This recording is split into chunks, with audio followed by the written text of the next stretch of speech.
στο Πανεπιστήμιο της Καρολίνσκας στη Στοκχόλμη, υπεύθυνος ερευνητικού εργαστηρίου, ερευνητικής ομάδας στο ίδιο πανεπιστήμιο και σύμβουλος κλινικός ως πνευμονολόγος και αλλεργιολόγος.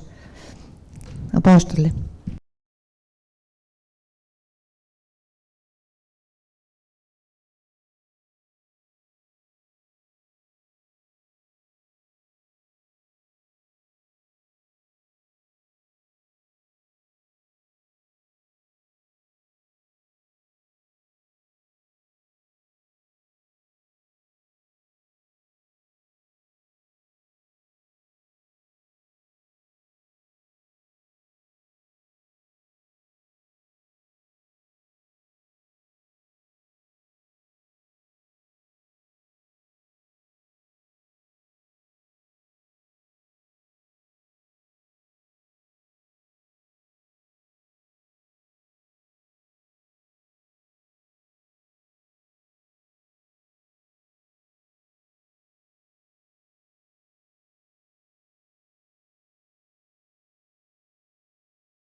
Time, because this is something that can bring confusion. Of course, there are many diseases as we hear in COPD, but we also need to remember that a number of cases might be asymptomatic, and it's very difficult to describe which comes first, the chicken or the egg. And of course, that you can find also radiological Βρογχεκτασίες in adults in over 65 years that they are healthy. So, what comes with the EMBARC study, EMBARC group that Katerina is one of the most active members, is when we discuss Βρογχεκτασίες, we discuss about the symptoms. And you must always remember the symptoms, cough and spotting production, these two. And of course, the presence of Βρογχεκτασίες are biological. But if we go to the last COPD, all criteria, all observation this year, and we start to thinking, okay, what symptoms should we think that the patient might have with the COPD? We also see growth of chronic infections. And to make it even more clear, in the same core criteria, they have Βρογχεκτασίες as in the differential diagnosis of COPD. Actually, one of the first core criteria, called 2014, they have like as a reason as well, comorbidity Βρογχεκτασίες COPD, but now it's not very clear, and we can come back to that why. So it is clear that they are both, that we have Βρογχεκτασίες and COPD. And if we go to the reasons, and you see that a very nice study, Dr. Hashapidou has showed to us when they have done in Greece that about 20% from Katerina's group, 20% of the patients with Βρογχεκτασίες, they have COPD as etiology reason. And this is also a very good review some years ago when they put out together all the studies. And you see here both children and adults. And you see here that in Europe, COPD is above around 20%. And to go to the most early data, this beautiful work, again, that Katerina is one of the main contributors, that point out the EMBARC, 70,000 patients in the whole Europe. And if we go here etiology, we see that COPD is around 20%. And it's the third reason, the third etiology reason. So they are there. However, the problem comes, which comes first. This is another study review that they have done an analysis for 40 studies. When they put COPD, how many of the patients with Βρογχεκτασίες have COPD? The other way around. And they see that starting from like 8% up to 76% of patients with Βρογχεκτασίες, they have COPD diagnosis. If we go to the to the classical diagnosis. So they are there.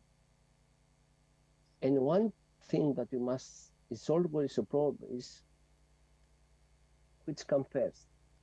But first, what we have thought back in the Europe, have discussed together, is to make the definition, the overlap syndrome. So we put together, and with Katerina and Yorgos Hilas from Greece and many others from the whole Europe, with Eva Polverino drive that, what we call Βρογχεκτασίες COPD overlap syndrome. Because the first thing to do something, first we have to recognize it.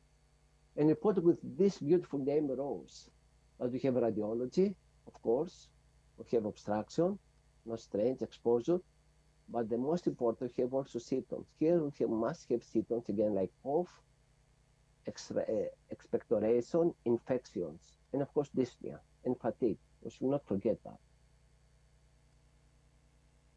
The problem that we see that we have so big different studies, like from 60% to 65%, is that it's not very easy to recognize the syndrome. And why is that? Because we don't look at it in the right way. Sometimes we have overdiagnosis, sometimes we have underdiagnosis. One of the main problems is the inconsistent definition of Βρογχεκτασίες. And this is not only for clinicians, but also for the radiologists. Here I take many times the same CT, depending on the radiology that look the computer tomography pictures, they can put is they have Βρογχεκτασίες or not. And so it's not really consensus. And then if we got the patient that they have Βρογχεκτασίες in the COPD, we see, for example, are they doing exacerbation or not? And then one big problem is that when you look in patients in big studies with COPD, often we took out the other diseases of the airways. We want to have a pure population, especially in the clinical trials. All that problems we can see easily in this example. A CLIP study, that is one of the biggest studies about COPD, they have only 4% prevalence of Βρογχεκτασίες. That is extremely low. And that goes because they say specifically in the criteria, inclusion criteria, that the patient should not have other airways disease. In other studies, they have between 30 and 69, because many times we do not look for that. And when they put all together, we see that in the systematic review, that I have shown, and other many news, that they have around 50% mean, and the range again is very big. So we have a problem, Houston. And as we discussed, one very important issue is which comes first. It's not very easy, it's not very clear. I found this study published last year that I really like it, from Taiwan. When they have this electronic system, NIH, what they have done is that they pick up a population of 2 million people, citizens. They identify 134,000 that they have COPD or not, and then they follow them for 8 years until they got an Βρογχεκτασίες diagnosis, clinical. You know, they come to us, they have cough, infection, we do computer tomography, get Βρογχεκτασίες or not. And we see here that if you have COPD, you have a huge increase in the risk to get Βρογχεκτασίες compared to the non-COPD. And also what is important to think that this risk is increased with the years. So what we do, as we do most of us, then we have our patient that we screen if they have Βρογχεκτασίες or not, and then we forget it many times because we have a lot to do, we don't have the resources for that, or the money, or whatever, or the time, or the patient they are very skeptical about new CT, can be not so a good idea. I always like to understand and to know why is that. let's see why is that the case. Why the patient with the have COPD, they have increased risk to develop Βρογχεκτασίες. This is the classical cold vicious cycle of Βρογχεκτασίες that we know that first we have an infection or injury, we get inflammation, mostly neutrophils, but not always. And then you start this vicious cycle. You have destruction, you have mucus, abnormal mucus clearance, stasis, colonization, and start again. And this is the case. We know that moderate to severe COPD will have bacterial infection, exacerbation, but they are the main reason for severity and morbidity. And then hopefully we do antibiotics and we try to do bacterial eradication. And for the most of the times we manage that, but don't always. When we do not succeed to take out the bacterial infection, we take to this chronic and then we start again. So they are very close. And some that we, of course, we know that patients with COPD, they haven't changed microbiota. And they don't really need to have this big exacerbation. We recognize all that clinical, this patient. So they have this altered microbiota, and of course, which cells are the main there to go? Neutrophils, and we have mucus. And which bacteria are most present there? This is a beautiful study that is already 10 years old from the States. What they have done, they take patients that they have really severe COPD, so severe that they do transplantation. So it's not the usual patient, of course. And what they have done, they take out the lungs, the old ones that they're going to throw it away, and they do bronchoscopy in different areas, and they see the bacteria. And there are 3 patients. And look, the one that Dr. Mανίκα and Dr. Χασαπίδου have discussed about us earlier, Pseudomonas, and of course, Stenotrophomonas. And even this one, this little bastard, that is very, very, very not nice to have it, Enachromobacter. And if we go to the Βρογχεκτασίες patient, also from this beautiful paper in Lancet, and see the bacteria, especially Pseudomonas, in the whole Europe. And we have also put some data here from Sweden, not so much as the other countries. We see that Pseudomonas is the first one, and come Haemophilus. And Stenotrophomonas is the last. In the Pseudomonas that we know, Dr. Mανίκα here pointed very nicely how it looks like and what is the mechanism there. We have a lot in Greece, not so much in Sweden. So we have our patient with COPD, they have altered microbiota, they get neutrophilic inflammation. And then we go to this cycle, we have Βρογχεκτασίες, they have more neutrophilic, around 80%. What happened then? Well, we have this bacteria, neutrophil go there, and they try to do their job. They try to release to kill the bacteria. How they do that? They release on this enzyme, mostly neutrophil elastase, ROS production, phagocytosis. This is very fascinating, this net formation. They put a net out to protect the bacteria and kill them. But this is not always the case. This is easy in the beginning. When you have it again and again and again and again, it's like also a vicious cycle. So all these nets that they are there, they, by the end of the day, they do the different job. They do the one that they are supposed to protect. They increase inflammation, they change the airways, and this is also from us. They have more sputum viscosity and mucus plugging, and then they have this one. They promote Pseudomonas aeruginosa and have dysbiosis. And to make it the things more difficult, if you go to the elastase, what is the main weapon that neutrophils have, and they release it again and again. And again, in the chronic inflammation, you have the opposite effect. they have more mucus. The mucus is not easy to clear. We have interrupted epithelial repair that's supposed to be all the way. We have inflammation, and we have also impaired immune function. So all that is what we see in bronchiectasis. This is one of the main mechanisms that we have. So bronchiectasis is a result that comes most in patients with COPD. You have increased risk, and you have this chronic inflammation. What happened clinically? What happened to our patient? This is a review that they have done in post-hoc analysis. They have 14 studies that they put all together.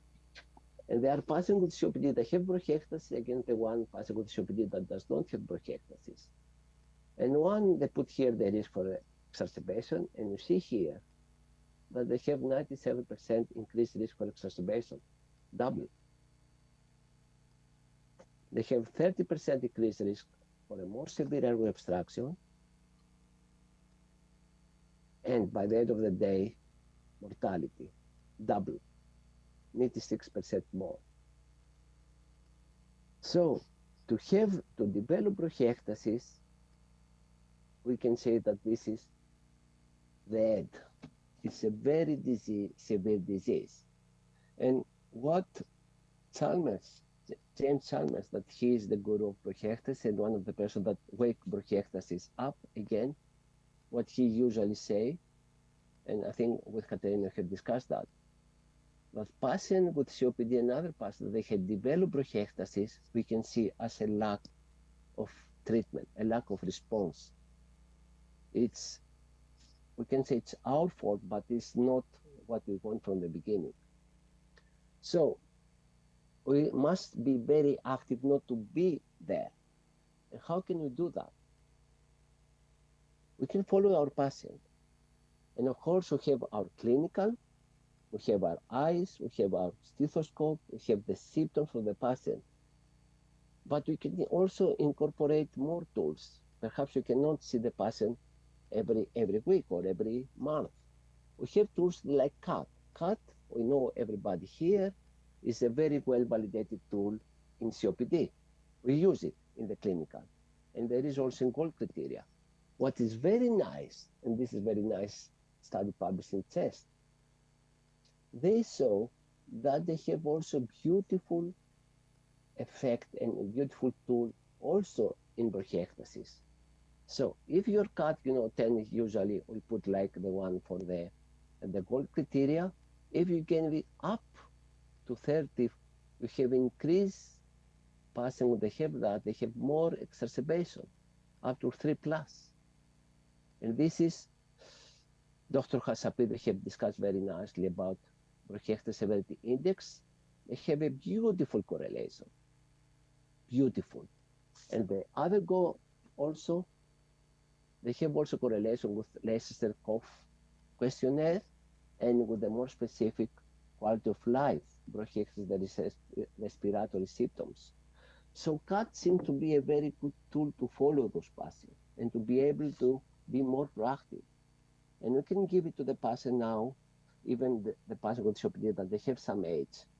They are familiar with Facebook, everybody, or the social media, and you can be more proactive to the patient that have COPD in our age, 30s, 40s, although I'm in my 50s.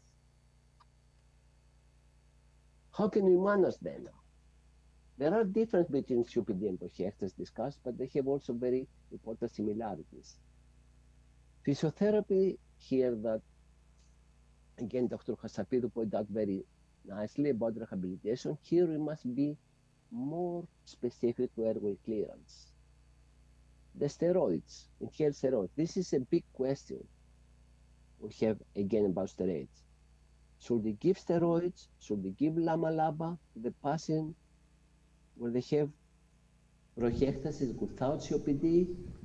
If we have patients with the gold criteria that we have now, and they say, okay, you have exacerbation more than 1 or 2, you should include ECS in your patient with COPD.